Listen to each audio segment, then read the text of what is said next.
High guys, welcome to my channel Sonu Shubhra family. সকাল থেকে উঠে পড়েছি, খাওয়া হয়ে গেছে টিফিন।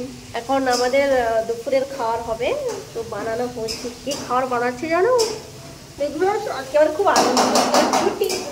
আর আজকে খাওয়ার বানাচ্ছে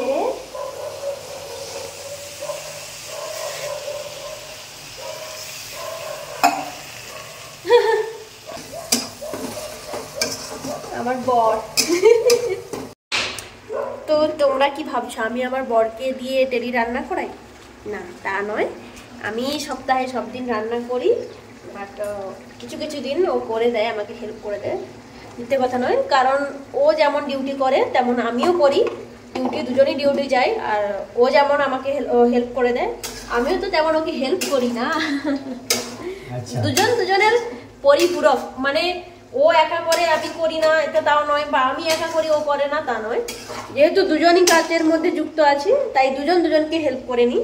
আমি বেশি কাজটা করি, কারণ ও যখন ডিউটি থেকে আসতে একটু দেরি হয়, আমি আগেই চলে আসি। সকাল 7টা থেকে রেডি হয়ে যে বাস, মানে আমাদের কোম্পানির যে বাস আসে, বাস আসে 8টার সময়। 8টার সময় আমরা ক্যাবে উঠে পড়ি, তারপরে ওখানে গিয়ে নামলাম 8:30 বেজে যায়। মানে কতক্ষণ থেকে ডিউটি করছি, আবার বেরিয়ে আসি সেই 6টার সময়। সকাল 6টার সময় আমাদের ছুটি হয়ে গেল। 9টা থেকে 6টা পর্যন্ত আমাদের ডিউটি টাইম। তো ছুটি হওয়ার পর তারপরে কি হলাম, ওইখানে ক্যাবে বসে থাকতে হয়। মানে রুমে এসে আবার পৌঁছাই 7টার সময়। মানে সেই সকাল 7টা থেকে আবার 7টা পর্যন্ত আমার জার্নি। তো এতটা সময়, মানে 12 ঘন্টাই বলতে পারো আমার পুরো ওই টাইমটা আমি একদম সময় পাই না। তার মধ্যখানে আমাকে ভিডিও বানানো, নিজের কিছু কাজ থাকে, খাওয়ার করা, জামা কাপড় পরিষ্কার করা, এগুলো মেনটেন করার বাদেও আমার শখ ভিডিও বানানোটা। আমারও ইচ্ছা যে আমারও অনেক বন্ধু থাকবে, ফেসবুকে বলো, ইনস্টাগ্রামে বলো, বা ইউটিউবে বলো, আমারও অনেক বন্ধু থাকবে, তাদের সাথে আমি কথা বলবো। কি বলো তো, বাড়ির থেকে অনেকটা দূরে আছি, তো মনে হয় যে সব জায়গাতে একটা পরিবার থাকবে, সব প্ল্যাটফর্মে আমার একটা বড় একটা ফ্যামিলি হবে, এটাই আমি চাই, আর বেশি কিছু না। তবে ভিডিও কি বলতো, ব্লগ ভিডিওটা আমি করিনি এই কারণেই, কারণ এই লং ভিডিও করার মতো আমার সময় নেই, তাই আমি শর্ট ভিডিওই করে ছাড়ি। কারণ লং ভিডিও যদি করি, ওটা যে কোনো ভিডিও তুমি শর্ট করো কি লং করো, তোমাকে কন্টিনিউ করতে হবে। বাট আমার কন্টিনিউ করার মতো আজকে যেরকম সময় পেয়েছি কন্টিনিউ করছি, এমনকি ও রান্না করে দিচ্ছে বলে আমি সময়টা পেয়েছি, না হলে আমি পেতাম না। আমার যা যা কাজ করার করে নিয়েছি জানো, এই ড্রেসগুলো আমি কেচে পরিষ্কার করে সব মিলিয়ে দিয়েছি। না, আমি করিনি, ওই করেছে। প্রত্যেক রবিবারই আমি সবসময় করে রাখি বলেও কী করেছে জানো, কালকে রাত থেকে সব কিছু জামা কাপড় কেচে নিয়েছে। আমি যখন রুমে এসে দেখি রুমের সব কাজ কমপ্লিট করে ডিউটি গেছে। মানে আমার জামা কাপড় কেচে মিলিয়ে দিয়েছে, আর রুম যে মোছা হয়, রুম মুছে পরিষ্কার করে দিয়েছে। আর কারণ ও জানে সানডে থাকলে না, সানডের দিন তো আমাদের রুম পোছা হয় আর জামা কাপড় পরিষ্কার করা হয়। আমি কি করি, আগের দিন রাত্রে, মানে শনিবার রাত্রে ডিউটি থেকে এসে সব কিছু কেচে কুচে পরিষ্কার করে রুমটুকু ক্লিন করে নিই। তো আমার পক্ষে খুব ডিউটি থেকে এসে করি মানে পরিশ্রম হয়ে যায়, সেই জন্য কী করেছে, কালকে সমস্ত কাজ সেরে ও নিজে ডিউটি গেছে। আমি যখন ডিউটি থেকে এসে দেখি আমার সব কাজ হয়ে গেছে, আমার মন থেকে তা না। এবারে ছুটিটা আমি খুব একটু রিল্যাক্স করছি,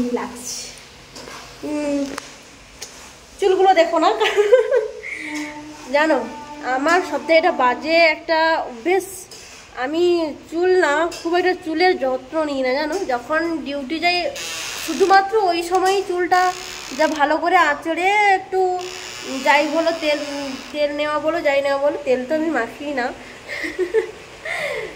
সপ্তাহে একদিনই তেল মাখি, যেটা হচ্ছে সানডে, আর ওই দিন তেল মেখে সকাল থেকে তেল মেখে থাকলাম, তারপরে আবার কি করি, স্নান করে নিলাম, ওইটুকুই। তারপরে পুরো সপ্তাহ তেল মাখা হয় না, আর শুধু ওই চুলটাই আজড়ানো হয় একমাত্র সেই ডিউটি যাওয়ার সময়, নাহলে আমার চুল এরকম তোলা থাকে, থাকতেই হবে। সানডেতে ছুটির দিনে কী করি আমরা আজকে তোমাদেরকে সেটাই দেখাবো, ঠিক আছে? তো এখন আমাদের রান্না চলছে, আর ওর কি লাগবে একটু এমনিকে হেল্প করে দিই, তারপরে দেখা হচ্ছে তোমাদের সাথে। ততক্ষণের জন্য বাই। আজকে আমার বাবুকে একটা বিউটি ট্রিটমেন্ট করবো, ঠিক আছে? ওর হচ্ছে মাথার চুলগুলো উস্কো খুস্কো হয়ে গেছে, আমার মাথার চুলগুলো প্রচুর ড্রাই হয়ে গেছে। ওর মাথাতে না বেশি চুলও নেই, আমার ন্যাড়া মুন্ডি, আমার ন্যাড়া না থাকলেও আমার বড় আমার কাছে ভালো। সব থেকে কি বড় ইচ্ছা জানো, অনেকের কি হাজব্যান্ডের থেকে কি সোনা দানা সব কিছু চায়, আমি ওর কাছ থেকে চেয়েছি তা না, তো ওকে আমি একটা জিনিস গিফট করব, সেটা হচ্ছে ওর মাথার চুল। ওর মাথায় আমি হেয়ার এক্সটেনশন করব, ঠিক আছে? সেটার জন্য কত খরচ হবে বাবু? হ্যাঁ, 1 লাখ। ঠিক আছে, আমি সেটা আমার কিডনি দুটো বিক্রি করে দিয়ে দেবো। তুমি যখন মাথার চুল আঁচড়াবে তখন ভাববে যে আমার বউ আমাকে এটা উপহার দিয়েছে। দেখো, বেঁচে থেকে যদি পাশেও থাকে না, অত কেউ তার ভ্যালু বুঝতে পারবে না, সবসময় মনেও রাখতে পারবে না, কিন্তু আমি যদি ওকে আমার কিডনি দুটো বিক্রি করে মাথার চুলটা সেট করে দিই, তাহলে সারা জীবনও মনে রাখবে যে আমার বউ আমাকে এত সুন্দর একটা জিনিস উপহার করেছে। কেউ কাউকে দেখো ফোন গিফট করুক বা টাকা পয়সা জামা কাপড় যাই কিছু গিফট করুক, ওটা ওর সঙ্গে থাকে না, সবসময় তো সঙ্গে থাকে না, কিন্তু আমি ওকে এমন একটা জিনিস গিফট করতে চাই যেটা ওর সঙ্গে সবসময় ওর মাথার উপরে থাকবে, যে জিনিসটা, ঠিক আছে? ইয়েস, আমি করবো। আচ্ছা, ভিডিওতে বললাম তো, করে দেখাবো, জানি না কবে বয়সটা, সেটা তখন ওটা করতে গিয়ে ওর বয়স কেন 60, 65, 80 হয়ে গেলে কিছু না, কি হয়েছে? আমি যে শর্ট ভিডিওগুলো ছাড়ি তোমরা সেগুলো দেখো, ঠিক আছে? আমি দেখেছি আমার ভিডিওগুলো না অনেকে দেখে, লাইক করে না, কারণ আমি অত একটা ভালো ভিডিও বানাতে পারি না, সেই কারণেই না কি না। আমি দেখেছি যখন স্টোরিতে কোনো ভিডিও স্টোরিতে যখন ভিডিওর ফটো ছাড়া হয়, তখন লাইক ওর ভালোবাসা সব একদম ফুরফুর ফুরফুর ফুরফুর করে উঠে পড়ে, ফুরফুর করে স্টোরিতে গেলে ফুরফুর করে উঠছে, এতগুলো লাইক, এতগুলো লাভ, উফ।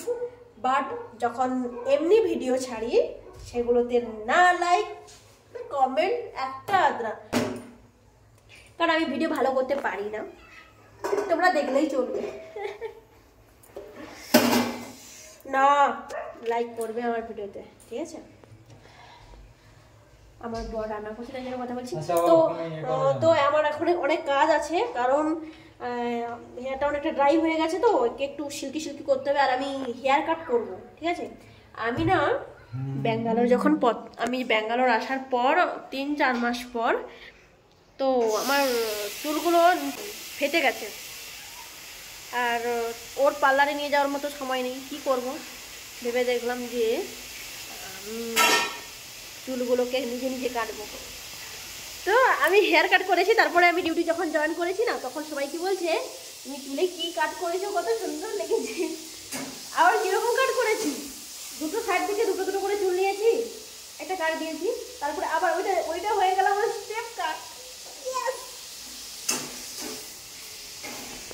আজকে ছুটি আছে না, আমার কত খুশি লাগছে, কত খুশি। আমার পুরো লুক চেঞ্জ। বিয়ের আগে আমি প্রত্যেক মাসে একবার করে পার্লারে যেতাম, আর এখন বিয়ের পরে ডিউটি করছি, নিজে ইনকাম করছি, তাও পার্লারে 1 টাকা খরচ করতে আমার কষ্ট হয়। তখনও ইনকাম করতাম, বিয়ের আগেও ইনকাম করতাম, আমি টিউশন পড়াতাম, এখন বিয়ের পরেও করছি। তারপরেও না আমার সময়, সানডে তো সকালটা তো এইভাবেই যায়, তোমাদেরকে বললাম সকাল থেকে উঠি তো দেরি করে, ঠিক আছে? দেরি করেই উঠি, দেরি করে উঠে সকালটা এইভাবেই গেল, যে কাজ থাকে সেগুলো করলাম। বিকেলে কি হলো, বিকেলে এইখানে ঠিক এই জায়গাটায়, এইখানে আমি ডিরিং করে ইনস্টাগ্রাম ভিডিও বানালাম। তারপরে দুজন হেঁটে যাই ওইখানে ক্রসে গিয়ে ডাব খাই। প্রত্যেক সপ্তাহে গিয়ে আমরা ডাব খেয়ে নিই, কারণ ডিউটি করতে হয় তো শরীর গরম হয়ে যায়, এই জন্য ডাব খেয়ে নিয়ে তারপরে আবার ব্যাক করে নিই। যদি কিছু পোশাক আশাক কেনা থাকে কিনে নিলাম। আর পার্লারে গেলে বলতো ও না এত অধৈর্য, যদি পার্লারে যাই ভিড় থাকে, চল তো করতে হবে না, পরের সপ্তাহে আসবো, এই করে আমার পার্লারে না সত্যি সপ্তাহে আগে প্রত্যেক মাসে একবার করে যেতাম, এখন না 2 মাসে একবার পার্লারে গেলে আপাতত আইব্রো শেপটা করলেও মনে হয় যেন আমি অনেক কিছু করে নিয়েছি।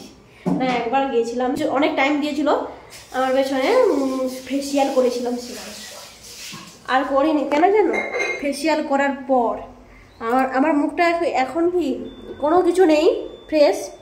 ফেসিয়াল করার পর পুরো মুখে দানা দানা দানা দানা দানা দানা হয়ে গেছিলো, পুরো মুখে র্যাশ বেরিয়ে গেছিলো। তো সেই দিন থেকে ও আমাকে আর ফেসিয়াল করতে দেয় না, সেই কারণে আমি শুধু গিয়ে আইব্রোটাই করি, তাও আবার কি 2 মাসে একবার। ঠিক আছে, আমি এত কথা বলছি কারণ আমার ব্লগটা অনেক বড় হয়ে যাবে।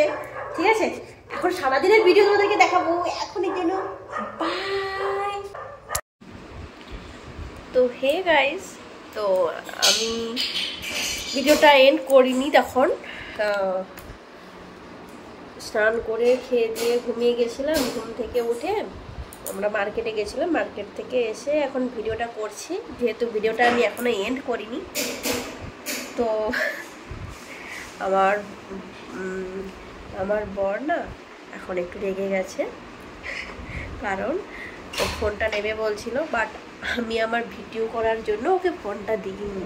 ঠিক আছে, ও রেগে একটা কি বলতো, ওর একটা ভালো গুণ আছে যে ও যখন রেগে যায় না তখন সমস্ত কাজ রেগে রেগে করে নেয়। এখন কি করছে দেখো, রেগে গেছে বলতে ওকে আমি খেলা দেখতে দিইনি। ঠিক আছে, ফোনটা নিয়ে আমি একাই ইউজ করছি। বলছে যে তোমাকে আমি তখন সকালে ভিডিও করতে দিয়েছি, তাই তুমি কেন আমাকে এখন ফোনটা দেবে না। এত ক্রিকেট দেখে, মানে এইটা নিয়ে আমাদের মধ্যে প্রায় ঝামেলা হয়ে যায়।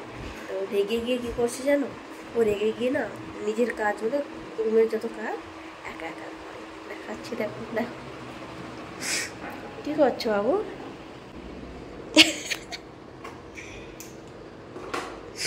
এখানে জিনিসগুলো গুছিয়ে রাখছো।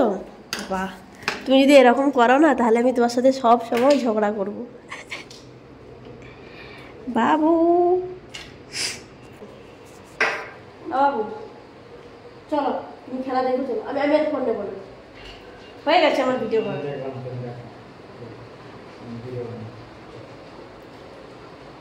বললাম তো আবার হয়ে গেছে, এবার দেখো তুমি খেলা দেখো।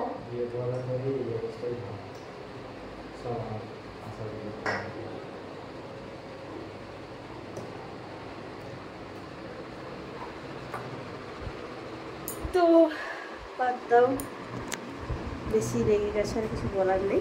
ঠিক আছে, আমি ভিডিওটা এখানে এন্ড করছি। ভিডিওটা অনেকটাই লং হয়ে গেছে, তখন অনেকগুলো কথাও বলে ফেলেছি। তো এখনও রেগে গেছে না, আর ফোন নিয়ে ভিডিও করা যাবে না। ফিরে আসছি পরের একটা ভিডিওতে। এখনের জন্য ভিডিওটা এখানেই এন্ড করছি। আর যদি আমার ভিডিওটা ভালো লেগে থাকে তাহলে অবশ্যই সাবস্ক্রাইব করো, লাইক করো, কমেন্ট করো, আর ভিডিওটা শেয়ার করে দাও। আর ফিরে আসছি পরের একটা ভিডিও নিয়ে, ততক্ষণের জন্য টাটা বাই।